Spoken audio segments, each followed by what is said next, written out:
Hai, gue Riang. Gua Bi. Balik lagi di Awas Juri Komunion. Awas Juri Komunion ya. Awas Aduh. Juri Komunion.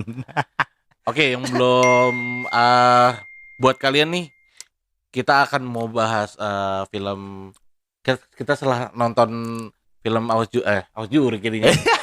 Pengabdi Setan Komunion atau Pengabdi Setan 2 nih. Jadi buat kalian yang belum nonton, ini spoiler alert, kita bakal review isi dari film Pengabdi Setan 2. Sebelumnya selamat datang buat teman-teman di segmen terbaru kita, segmen review. Oke, Bi. Jadi sebelum ini nih cuplikannya. Macem-macem aja kamu, ketakutan gak jelas. Ya karena kita gak pernah mau ngomongin apa yang kita pernah alamin. Semua pura-pura, kayak gak pernah terjadi. Aku yakin kok gak ada keluarga lain yang ngalamin kayak keluarga kita. Kita mau pindah. Kita nggak akan kemana-mana. Tinggal di rumah susun aman. Tinggal di rumah kalau ada apa-apa kita sendirian.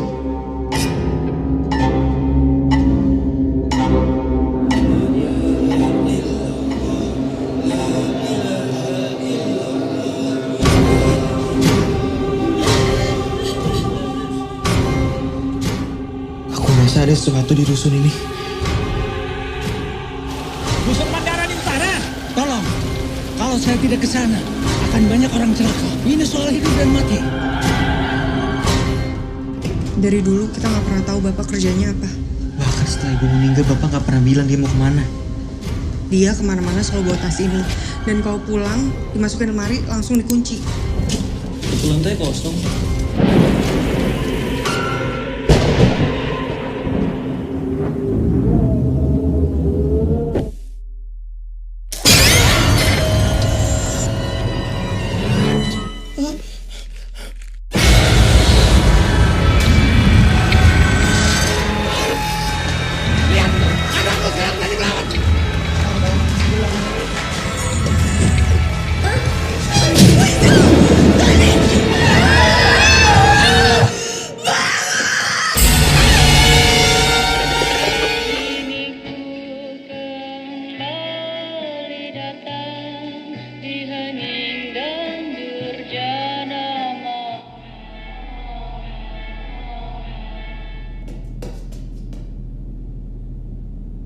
Siapa lu?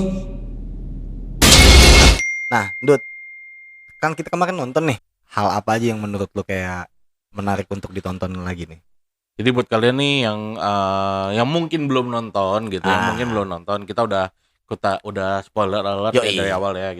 Buat nanti kalian penasaran, ini menurut gua levelnya lebih tinggi. Kalau gua nonton itu lebih capek lah. Tensinya Lumayan lebih tinggi. Kayak nonton, jadi jump scare juga lebih banyak kayaknya ya. Iya. Jump scare lebih.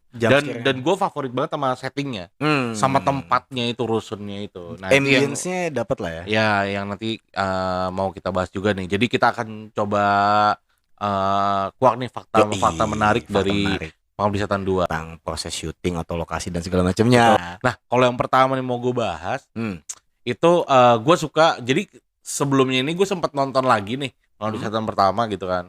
Jadi ternyata pas gue review itu ada beberapa adegan-adegan yang serupa ternyata, yang maksudnya dari Pengabdi Setan 1 diangkat lagi di Pengabdi Setan 2 gitu. Kayak apa aja tuh? Ini gue nggak bahas semua. Salah satu contohnya itu ada scene di mana proses lagi sholat. Oke, jadi kita lagi sholat ya. Di situ sholat anjuran dari Ustadz katanya gitu kan. Sholat anjuran dari Ustadz karena kan ada rasa takut gitu ya sama yang gentayangan, sama setan segala macam. Di situ itu scene yang sama, itu anjuran dari Ustadz sholat dan tetap diganggu. Itu salah satu scene yang sama gitu. Dan masih banyak lagi juga scene-scene yang sama diangkat lagi di Pengabdi Setan 2 gitu. Terus untuk fakta menarik lainnya juga ini, ternyata di Pengabdi Setan 2 ini syutingnya itu, lokasinya itu ternyata nggak jauh-jauh dari daerah kita. Jadi bukan di Jakarta. Iya benar. Ternyata itu. Dan uniknya ternyata Joko Anwar ini, si sutradara Pengabdi Setan 2 ini, pertamanya itu sebenarnya kesulitan untuk cari lokasi tempat syuting Pengabdi Setan 2 gitu kan. Awalnya dia kalau nggak salah tuh nyari kayak sekitar daerah Jakarta Barat gitu kan. Cuma nggak sampai nemu, akhirnya ya. dia lewat sosial media shout out gitulah dia minta rekomendasi lah gitu dari ini fansnya dan ternyata ada yang ngerekomendasiin salah satu rusun dan ternyata itu rusunnya itu berlokasi di Bekasi. Itu perbatasan Bekasi Barat sama Jakarta Timur. Iya. Gitu. Jadi kalau yang sering lewat Kalimalang, itu kalian itu bisa ngelihat itu posisinya itu lumayan dekat dari Kalimalang. Dekat itu ini di daerah soalnya. Itu di daerah Sumber Arta. Ternyata di situ. Benar gitu. Jadi menarik nih soalnya menarik untuk mengulas efek-efeknya Bi. Benar. Jadi emang gua akuin tuh film di Komunion ini efek CGI-nya rapih banget sih. Rapi banget gitu. Karena kan di film ini rusunnya ini kan kayak single building. Terus kiri kanannya itu tanah kosong gitu loh. Sedangkan untuk aslinya enggak, ternyata gitu kan. Ternyata pas lihat wah padat banget pemukiman. Iya. Bahkan itu pasar ya. Bahkan bukan ruang maksudnya lahan parkiran rusun itu dipakai buat lahan parkiran pasar. Jadi parkiran umum ya Bi. Betul gitu. Nah, dan uniknya ini ternyata rusun ini itu kalau nggak salah ini tuh rusun proyeknya SBY. Pas SBY masih menjadi presiden kita tuh. Itu rusun ini boleh dibilang pembangunan yang nggak lanjut lah ya, mandek gitu ya. Mandek sehingga kosong ya. Kosong. Dan ini sudah 15 tahun kosong. Jadi kosongnya beneran ya? Beneran kosong ternyata gitu. Kecuali yang ini. Bawahnya lah gitu. Nah, kalau gue sih belum pernah ke sana ya. Tapi dari yang gue lihat, kalian juga bisa lihat sendiri sih dari Google Maps. Kalau misalnya kalian dapat itu rusun itu ya di daerah Sumber Arta itu, bagian bawahnya itu kayaknya masih ada yang gunain buat utilitas pasar, kegiatan pasar situ ya. Sampai makanya kan mungkin ada warung gitu. Tapi untuk bagian atasnya sih katanya memang tertutup gitu. Sempat ada rumor kalau lantai 7-nya sampai ke atas tuh kosong ya? Betul. Jadi emang sebenarnya kosong nih. Cuman ada beberapa yang mungkin menggunakan lah. Cuman mentok katanya ini sampai lantai 7. Sampai lantai 7 gitu. Kenapa tuh Bi? Jadi katanya sih ada rumor-rumor kalau nggak salah RT itu ada yang nyebut kalau misalnya pernah ada penculikan lah, penculikan anak kecil.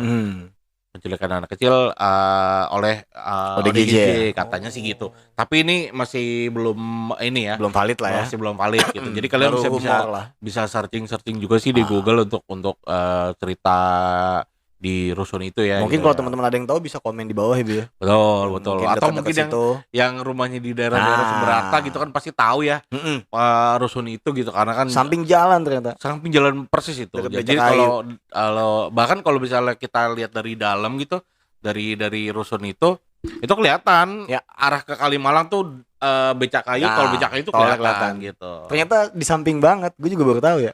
Iya. Kayaknya menarik juga kalau kita boleh tuh ngepost di sana ya, gitu ya. Teman-teman gimana komen dong. Mungkin kalau misalnya nanti kita coba untuk cari tahu izin dulu lah. Karena kan kita juga nggak bisa sembarangan juga ya untuk podcast di tempat-tempat tertentu gitu. Bukan akses umum lah. Jadi menariknya lagi Bi dari setiap filmnya Joko. Sebenarnya mungkin kita coba meng-highlight Joko Anwarnya ya. Benar. Film-filmnya Joko Anwar ini ternyata berkaitan Bi. Dari semua film-filmnya. Jadi kayak apa sih namanya Joko Anwar Universe lah. Aduh. Karena setiap filmnya selalu disisipkan entah antara pemeran, tokoh atau simbol-simbol atau mungkin scene-scene yang tadi repetitif tuh. Pengulangan. Iya. Jadi strategi marketingnya kalau gue sih ngeliatnya itu strategi marketing ya. Keren banget sih maksud gue kayak. Tapi kayaknya kalau strategi marketing sih enggak juga ya. Karena menurut gua enggak terlalu banyak mungkin yang ngeh ya. Lain mungkin sama film-film Hollywood gitu ya. Kalau film-film Hollywood kadang obvious Easter egg-nya tuh jelas gitu. Kalau ini sih sebenarnya lebih ke favoritnya Joko Iya. Anwarnya aja sih. Iya. Dia lebih pengen emang nyisipin. Ya syukur-syukur ada yang notice. Syukur-syukur ada yang ngulas sih sebenarnya. Benar. karena jujur aja gue emang nggak semua filmnya Joko Anwar udah Lu gue tonton tonton, gitu ya, baru beberapa aja sih. Kayak Gundala, ya Pengabdi Setan atau Perempuan Tanah Jahanam. Tanah Jahanam. Itu kan kalau internasional gila, judul internasionalnya Impetigor. Impetigor ya. Impetigor ya. Nah itu jadi di setiap filmnya Joko Anwar emang pemerannya itu aja biasanya Oh. kan pasti Tara Basro ya kan, terus si Fahri Albar. Jadi ada alasannya kenapa pemerannya itu aja. Karena relate dari setiap film-filmnya Joko Anwar. Gitu Jadi ya. yang mungkin sebenarnya nggak kepikiran ke situ mungkin ya gitu, yang dia berharapnya mungkin ada yang ngulas kali ya. Akhirnya mungkin jadi ada penegasan dimulai dari Pengabdi Setan pertama. Mungkin buat kalian juga yang kalau mungkin ada yang nyadar nih, mungkin coba bisa komen. Bisa juga komen di bawah. Benar. Soalnya kayak kan ada Fahri Albar di situ kan yang kita Benar. pertanyakan di awal. Benar. Ternyata dia udah settle. Iya, gila. Sama ini juga sih apa namanya? Untuk di filmnya ini sendiri ya gitu ya, yang kita ternyata baru, kalau gue ngerasa gue baru sadar di yang kedua ini ya. Iya. Jadi yang kedua ini kalau ternyata gitu kan si sosok ibu ini gitu kan sebenarnya bukan ibu gitu loh. Ternyata emang ada si raja terakhirnya ini. Yoi. Raminum. Raminum ora. Ramakan. Nah, ternyata sosok demonnya ini, sosok iblis utamanya ini adalah si Raminum gitu. Karena beberapa kali ada foto-foto dia juga di luar rumahnya ibu ini. Di luar rumah keluarga mereka ini gitu. Ternyata terpampang di kayak di rusunnya juga ada. Betul. Ternyata sosok ibu itu justru itu dia semacam penggambaran si iblis asli. Dan memang di situ ternyata dijelasin gitu kalau ternyata si anak ini yang Tara Basro peranin ini si Rini ini dia nyadar bahwa pakaian ibu itu sebenarnya nggak pernah ada yang kayak gitu. Iya. Yang ibaratnya jubah putih terus pakai apa sih namanya? Kayak kerudung gitu. Iya, model-model kayak veil gitu ya. Gitu ya. Iya benar. Ternyata itu memang tampilan asli dari iblisnya si iblisnya yang itu tadi yang Raminum itu. Gitu. Agak ini juga Emang kalau di ini juga cukup ada twistnya Bi. Lu harus nonton sih film yang pertamanya ya. Film pertama. Kalau misalnya kalian yang belum nonton nih, diusahakan sih nonton dulu ya. Nonton dulu Pengabdi Setan yang pertama. Jadi karena biar gimana juga emang ini kan lanjutan kan. Iya, Kisah lanjutan gitu. Ini. Takutnya kalian kalau nonton Pengabdi Setan 2 langsung tuh agak bertanya-tanya sih gitu ya. Malah jadi banyak nanyanya daripada nonton ya. Atau mungkin kalau mau nonton Pengabdi Setan 2 dulu juga enggak masalah. habis itu nonton Pengabdi Setan 1 enggak masalah gitu. Cuman dia nantinya takutnya kalian agak sulit gitu, nontonnya agak bingung. Kalau di Pengabdi Setan kedua ini Bi, yang gua nggak nyangka kan adeknya ya. Yang adeknya namanya lupa paling kecil, yang anak setan. Si anak setan. Si Ian namanya. Semua juga anak setan kan. Iya, Ian. Oh, itu twist juga tuh. Ternyata twist tuh. Ian muncul lagi. Iya. Kembalinya Ian. Ian ternyata. Dan disclaimer dikit, film ini sebenarnya nggak disarankan untuk lo yang mungkin lagi unwell atau lagi hamil kali ya. Iya. Karena capek banget. Agak capek sih capek nontonnya banget. gitu. Di visualnya dia. Benar, visualnya capek banget. Dan karena gue suka banget ya, maksudnya dari kalau dari color tone sih emang udah bagus lah ya. Untuk color tone di filmnya emang bagus-bagus. Nah, kalau mau kita rate nih menurut pendapat kita Bi, itu film Pengabdi Setan Komunion, berapa lo kasih nilai? Kalau gue kasih nilai itu 9 dari 10. Sebetulnya gue pribadi agak jarang gue nonton film Indonesia. Agak jarang film Indonesia. Nah, sekalipun gue nonton film Indonesia yang horor gitu, kebanyakan serupa lah model-modelnya gitu loh. Hampir semua film tuh hampir sama. Tentang emang rumah kosong atau tentang di kuburan gitu. Nah, tapi ini taste-nya di film Pengabdi Setan ini, taste-nya Joko Anwar ini beda banget. Lebih hidup sih. Bener. Jadi bukan lebih ke masalah kesetannya, arwah gentayangannya bukan gitu loh. Tapi di sini emang dia tuh nunjukin kalau emang sektenya, sekte Pengabdi Setan ini gitu loh. Yang mana kalau boleh dibilang agak tabu. Maksudnya di film-film hampir gak ada ya film Indonesia yang ngangkat ini. Tesnya seperti itu. Bahkan kalau kalian nyadar nanti di film Pengabdi Setan 2 ini bahkan ada unsur politik di situ. Iya, kuat banget. Jadi unsur politiknya lumayan kuat ternyata di situ ada kan. Ada unsur politiknya. Gitu kan, ada unsur politiknya yang mana di era-era itu kan era tahun 80-an ya. Iya. Berarti kan masih di rezimnya Soeharto gitu kan. Jadi itu cukup menarik tuh. Ada kaitan sama Petrus. Ada kaitannya sama Petrus gitu. Nah, buat teman-teman yang mungkin nggak tahu apa sih Petrus, itu ada di episode Awas Jurik ya, Bi. Benar. Kita sempat ngulas tentang di pembuangan Petrus ya. Pembuangan mayat Petrus. Atau mungkin boleh cari dulu nih buat kalian yang belum tahu sih Petrus itu apa.